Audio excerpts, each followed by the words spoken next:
പ്രിയമുള്ളവരെ, വചനജ്വാല 1474 ദിനത്തിലേക്ക് പ്രവേശിക്കുന്ന ഇന്ന് സെപ്റ്റംബർ 13 ശനിയാഴ്ച എല്ലാവർക്കും സുന്ദരമായ ഒരു സുപ്രഭാതം ആശംസിക്കുന്നു.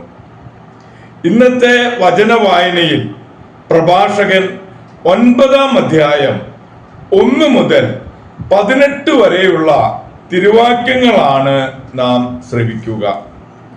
സ്ത്രീകളോടുള്ള സമീപനം.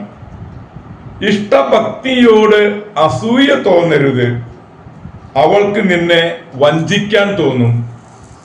സ്ത്രീക്ക് വഴങ്ങരുത്, അവൾ നിന്റെ മേൽ ആധിപത്യം ഉറപ്പിക്കും. സൈരണിയെ സന്ദർശിക്കരുത്, നീ അവളുടെ വലയിൽ കുടുങ്ങും. അഴിഞ്ഞാട്ടക്കാരിയോട് അടുക്കരുത്, നീ അവളുടെ കുടുക്കിൽപ്പെടും. കന്യകയുടെ മേൽ കണ്ണ് വെക്കരുത്, നീ കാലിടറി വീഴും. പരിഹാരം ചെയ്യേണ്ടി വരും. കുലടയ്ക്ക് അടിമയാകരുത്, നിനക്കുള്ളതെല്ലാം നഷ്ടപ്പെടും. നഗരവീഥികളിൽ അങ്ങുമങ്ങും നോക്കി നടക്കരുത്, ആളൊഴിഞ്ഞ കോണുകളിൽ അലയരുത്. രൂപവതിയിൽ കണ്ണ് പതിയരുത്. മറ്റൊരുവിന് സ്വന്തമായ സൗന്ദര്യത്തെ അഭിലഷിക്കരുത്. സ്ത്രീ സൗന്ദര്യം അനേകരെ വഴിതെറ്റിച്ചിട്ടുണ്ട്. വികാരം അഗ്നി പോലെ ആളിക്കത്തുന്നു. അന്യന്റെ ഭാര്യയോടൊത്ത് ഭക്ഷണത്തിനിരിക്കരുത്, വീഞ്ഞ് കുടിച്ച് മതിക്കുകയും അരുത്. നിന്റെ ഹൃദയം അവളിലേക്ക് ആകൃഷ്ടമാകും, നീ നാശത്തിലേക്ക് തെന്നി വീഴും. സുഹൃത്ത് ബന്ധം. പഴയ സ്നേഹിതനെ പരിത്യജിക്കരുത്, പുതിയവൻ അവന് തുല്യനായിരിക്കുകയില്ല. പുതിയ സ്നേഹിതൻ പുതിയ വീഞ്ഞു പോലെ പഴകും തോറും ഹൃദ്യതയേറും. പാപിയുടെ ഭാഗ്യത്തിൽ അസൂയപ്പെടരുത്, അവന്റെ അവസാനം നിനക്കറിയില്ലല്ലോ. അഹങ്കാരിയുടെ വിജയത്തിൽ ഭ്രമിക്കേണ്ട, മരിക്കും മുമ്പ് അവർക്ക് ശിക്ഷ ലഭിക്കും. കൊല്ലാൻ അധികാരമുള്ളവനിൽ നിന്ന് അകന്നു നിൽക്കുക, മരണഭയം നിന്നെ അലട്ടുകയില്ല. അവനെ സമീപിക്കേണ്ടി വന്നാൽ സൂക്ഷിച്ച് പെരുമാറുക, അല്ലെങ്കിൽ അവൻ നിന്റെ ജീവൻ അപഹരിക്കും. അപകട മേഖലയിൽ കെണികളുടെ നടുവിലാണ് നീ ചരിക്കുന്നതെന്ന് ഓർക്കുക. അയൽക്കാരനെ കഴിയുന്നത്ര അറിയാൻ ശ്രമിക്കുക, ജ്ഞാനികളുടെ ഉപദേശം തേടുക. അറിവുള്ളവരോടെ സംസാരിക്കാവൂ, നിന്റെ സംഭാഷണം അത്യുന്നതന്റെ നിയമങ്ങളെപ്പറ്റി ആയിരിക്കട്ടെ. നീതിമാന്മാരോടൊത്തേ ഭക്ഷിക്കാവൂ, കർത്താവിനോടുള്ള ഭക്തിയായിരിക്കണം നിന്റെ അഭിമാനം. ശില്പിയുടെ മഹത്വം തെളിയുന്നത് ശില്പത്തിലാണ്, കഴിവുറ്റ വാഗ്മി ജനത്തെ നയിക്കുന്നു. ഏഷണിക്കാരനെ നഗരത്തിനെല്ലാം ഭയമാണ്, വിടുവായനെ വെറുക്കാത്തവരില്ല. ദൈവത്തിന്റെ തിരുവചനമാണ് നാം ശ്രവിച്ചത്. പ്രിയമുള്ളവരെ, ആഗോള കത്തോലിക്ക സഭയിൽ ഇന്ന് സഭാപിതാവായ ജോൺ ക്രിസോസ്റ്റം പിതാവിനെ അനുസ്മരിക്കുന്ന പൊൻസുദിനം കൂടെയാണെന്ന്.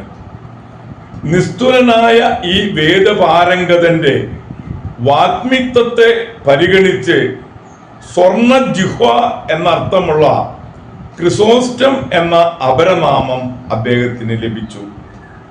അദ്ദേഹത്തിന്റെ ദൈവഭക്തിയും ധീരതയും വാഗ്വിലാസത്തെക്കാൾ കൂടുതൽ ശ്രേഷ്ഠമാണ്.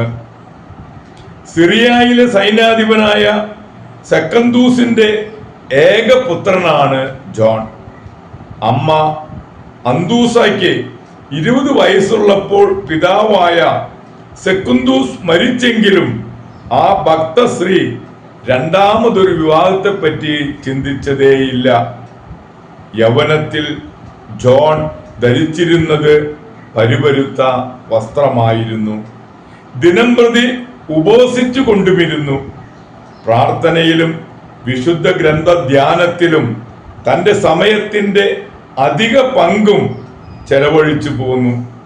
26 വയസ്സായപ്പോഴേക്ക് പൗരോഹിത്യത്തെ പറ്റി 6 നിസ്തുല ഗ്രന്ഥങ്ങൾ അദ്ദേഹം എഴുതി. 30-ാമത്തെ വയസ്സിൽ ജോൺ അന്ത്യോക്യയ്ക്കടുത്തുള്ള വനാന്തരത്തിലേക്ക് താമസം മാറ്റി.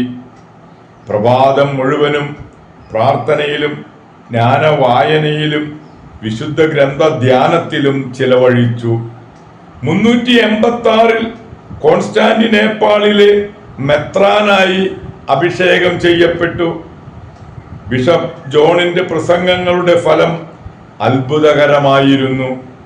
അദ്ദേഹം കുർബാന ചെല്ലുമ്പോൾ വിശുദ്ധർ സ്വർഗത്തിൽ നിന്ന് ഇറങ്ങി വന്ന് കുർബാനയെ ആരാധിക്കുന്നതായി അദ്ദേഹം കണ്ടിരുന്നു. വിശുദ്ധ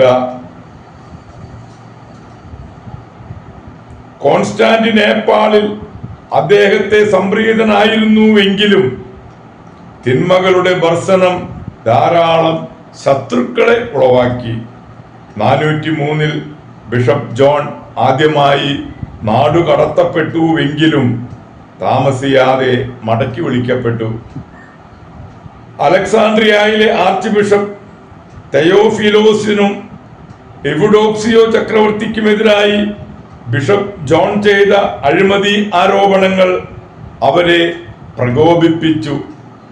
2 പ്രാവശ്യം അവർ ബിഷപ്പ് ജോണിനെ നാടുകടത്തിച്ചു. 407-ൽ വിപ്രവാസത്തിൽ തന്നെയാണ് അദ്ദേഹം ഈ ലോകത്തു നിന്നും യാത്രയായത്.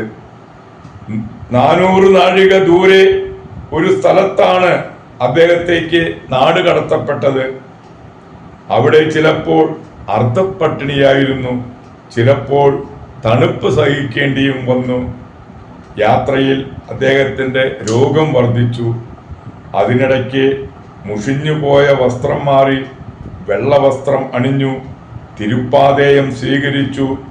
സകലത്തിനും ദൈവത്തിന് സ്തുതി എന്ന് പതിവായി ചെല്ലാറുള്ള വാക്കുകൾ ഉരുവിട്ടുകൊണ്ട് തൻ്റെ ആത്മാവിനെ അദ്ദേഹം ഈശോയ്ക്ക് സമർപ്പിച്ചു.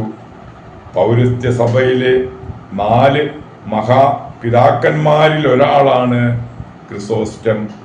പ്രിയമുള്ളവരെ, സഭാപിതാവായ വിശുദ്ധ ജോൺ ക്രിസോസ്റ്റം പിതാവിൻ്റെ മാധ്യസ്ഥം യാചിച്ച് നമ്മൾ ഇന്നത്തെ ഈ നല്ല ദിവസത്തിലേക്ക് പ്രവേശിക്കാം.